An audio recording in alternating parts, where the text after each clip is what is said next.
Hey everyone, welcome back to another video here. I'm wetting my paper with my continuous spray bottle.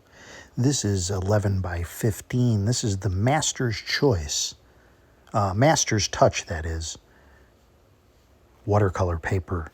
This is a paper that's sold and branded by Hobby Lobby in the United States. It's if you buy it on sale, it's a fairly economical paper. Works out to about 50 cents a sheet for this size. And I happen to like it. It's durable, and it's just been working well for me. So I'm just rolling with it. If you find a paper you like, that's a good thing to do is just stick with it. It doesn't hurt to try different papers. Always a good idea. So I'm just kind of wetting the paper with the goat hair brush.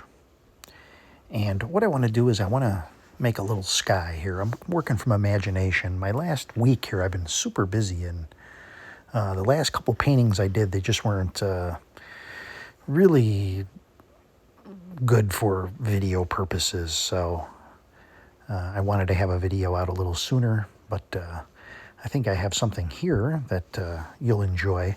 Sometimes it's good to kind of circle back to something simple. If you find yourself stressing a little too much trying to put more into, a painting, keep it simple. Simple sky, simple shapes. And here I've gone with a combination blues. I've taken a little ultramarine, mixed it in with a little cobalt or cerulean. You know how I roll. I have a couple different blues on my palette. Excuse a little bit of the glare here. Now I've mixed up a little, didn't clean my brush, and I put a little bit of red and a little indigo on here, just coming up with a purple that contrasts nicely against that blue. I want to be careful here not to cover that up. Just kind of randomly putting in some cloud shapes.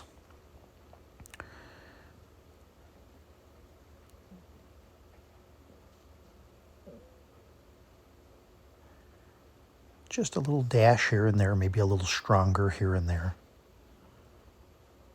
And just a little bit on the bottom here. I never know if I'm going to go to the bottom and feel putting in water or land or something when I make these up.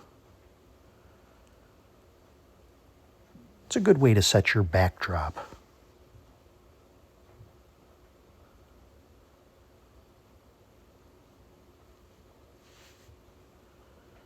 So I think we have something here that is a good start. And now it's just a matter of what to put on top of that. I'm going to hit it with the hairdryer and give it a quick dry. I like to set it a little bit if I'm happy with my background and I don't want it to be disturbed too much.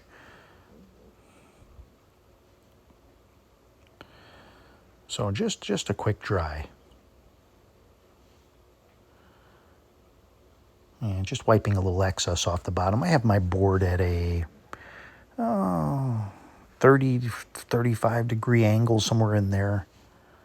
If you paint flat, you don't have to worry about running your water down the sheet. If you don't want the clouds to look like they're coming down, you don't really want it to look like a storm all the time, that's the way to do it. Now, I'm always looking for light, so I might dab a little bit back out here while it's still partially wet.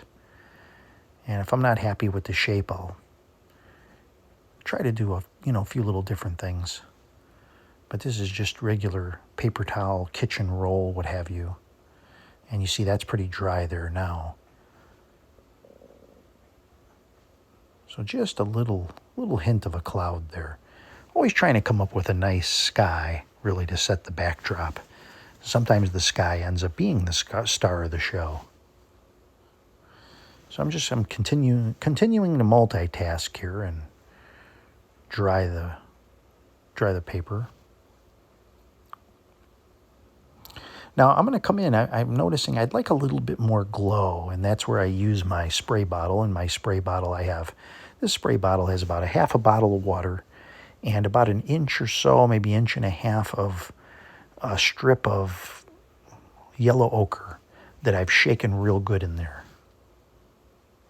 Now, I must say, if you're trying the spray bottle thing, you have little particles, so if that's an issue for you, obviously you can wear a mask. I know we're tired of masks, but I don't do it, but you know, I don't have my face right in there. I'm using non-toxic paint. I'm not using like cad yellow or anything like that. But also, you know, you can get a little overspray if you have, you know, you're over by the, you know, your expensive curtains. You don't want to get spray on there. So, you know, you get a little fine mist in there. So probably not a good idea to breathe that in, but you can have a little mask on or something. It's not that overwhelming or anything. It's just a quick little spritz. So I'm going to take here, I've got some brown, and I want to make, I don't know, it could be like a beach area or whatever. So what I'm doing here is I'm doing the foreground first. I'm going to set in the foreground, and then we're going to split the uprights here with have the water in the center. And you'll see, it'll make sense to you shortly. Grab a little indigo here. And just shapes. We're just looking for maybe little sticks or little shrubbery bushes, little things that be sticking out of the soil there. Okay. So here we go. We're using the ends of the brush, the tips of the bristles, and just utilizing that to make little shapes and things, little twigs and sticks popping out of the soil there. Idea here is kind of like I'm going for something with light and atmosphere to kind of set a mood. I'm more interested in the moodiness and the light and the shapes than I am. Well, you know, they say when you paint to tell a story. I mean, my story is mood and light and atmosphere. So when you look at a painting, it puts you in a certain place. You can feel maybe what it's like to be in this location. You know, you can have paintings that tell a story, but when you're doing landscapes, there's not, you know, they're pretty basic. Maybe there's a story if you have a figure in there, he's walking home with his dog or something like that. But now I'm taking some purple here. It's probably a little too red, maybe. Added a little bit of blue, just making some little hills. And you can see what I'm talking about. I split the difference there. So there's a space in between. So we didn't kill the sky. We have plenty of sky for sort of a skyscape if you want that to be your star. And then, so we've got what's in the center there. Hopefully it looks like water. If it doesn't, you know, just a lit area. Maybe it could even be sand, you know. A lot of people might look at a painting and interpret something different. I mean, as long as they like it, I'm okay with it.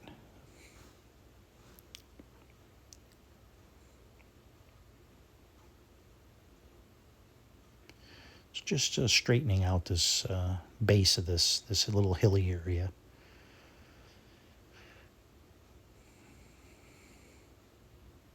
Picking up a little brown now with my fan brush. Again, shapes. Maybe there's some distant trees in here. Pick up a little green, little indigo to darken it. You just follow along the base of these mountains here. Or hills, again, depending on where you live. These might be teeny tiny hills if you live in a very mountainous region.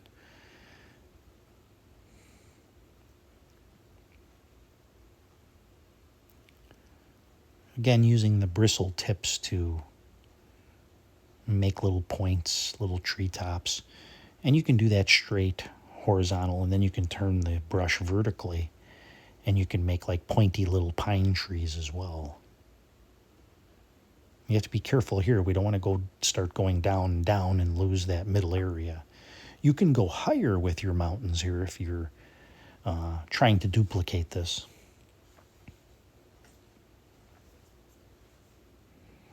And we'll do that sideways, make the pines. I always recommend with my videos, I know there's people who like certain ones they like to paint along with. I do suggest watching a video first, getting a gist of it, and then you can watch it again and you can pause it if you're trying to duplicate what's happening. But really, when I was, you know, starting out, I used to like to watch a video 2-3 times through. Here I'm just making up some kind of bluey color.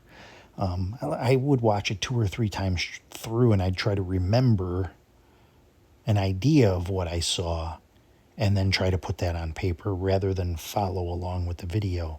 Now, I realize if we were in a classroom setting, that's probably not the best way, and ultimately, down the road, if I'm teaching a class, I want to have something you can follow along with. So I'm trying to keep that simple so that if you were to try to do that, you could do it. Don't get too caught up in exact colors. I think what happens when people watch videos is they try to exact duplicate what the person is doing, and then they judge their result, how close they got. And in reality, it's more about the technique, the atmosphere, the feeling, the light. If your colors are not exactly what I'm using, it's okay. It's okay if you come up with something that's a little different. It's probably better that you do.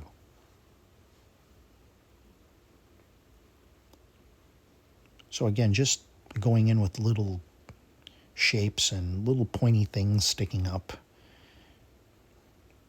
The brain will fill in the blanks. And you can see now those clouds have dried back some, and we've got a nice sky there, nice atmosphere. And then, of course, we've got our light area down below. If it registers as water or something else, something reflective, it's okay. Now, what you can do is if you want to have sparkles on the water, you can do, and I did a little bit of it here, but you take a dry goat hair brush and you drag it along the paper. Practice on a scrap piece of paper.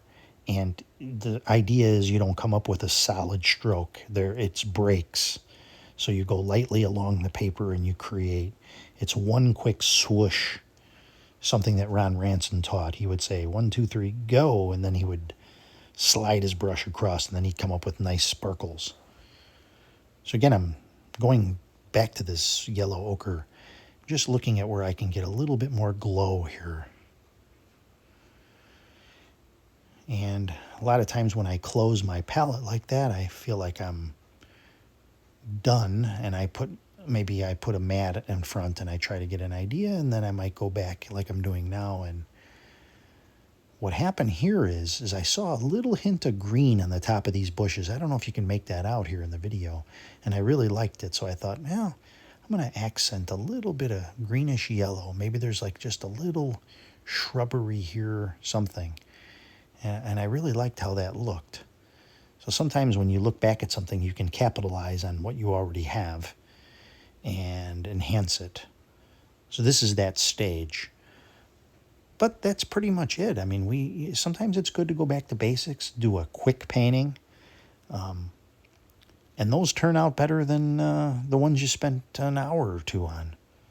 Let's look at it in the mat. Here it is. And I'm fairly happy with it. I don't know about that light area there. I'm going to zoom in and you can see I popped in a couple of birds there. But you can see how we have that light and that glow. And here's our little hills, and our hills dried in such a way that they even look highlighted. And here's that area. You can see a little bit of that sparkle there. You can do more if you want to. But that's pretty much it. I hope you enjoyed this one.